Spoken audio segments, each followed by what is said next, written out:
Okay, magma-magic tayo ngayon guys. Okay? So itong magic na to ay pang matatalino lamang po. Okay? Kung matalino ka, tapusin mo itong video na to. Alright? Nasa huli yung twist. So, ayan. At saka kung gusto nyong magpaturo or mag-ask ng tutorial, then just subscribe, comment down below. Alright? So, meron tayo itong daliri na to. Okay? Nakikita nyo itong daliri na to.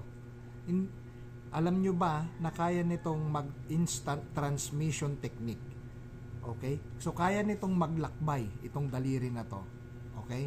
So, wala itong halong panloloko, wala rin itong halong AI. Basta pure magic lang siya. Okay? Tingnan nyo ha. Tingnan nyo. Okay. Itong daliri na to ay kaya niyang maglakbay papunta dito. Instant transmission technique, okay?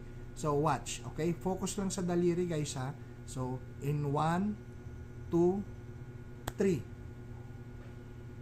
Okay? So nakalipat na siya dito, then pwede siyang bumalik. 1 2 3. Okay?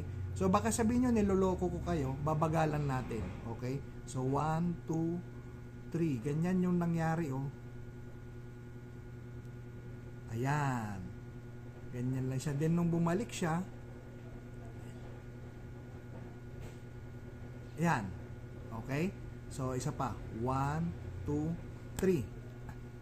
1, 2, 3. Pwede rin siyang, itong dalawang tong daliri na to, pwede silang mag-instant transmission technique. Watch. Nawala. Okay? Wala na siya. Check mo yung daliri mo ngayon.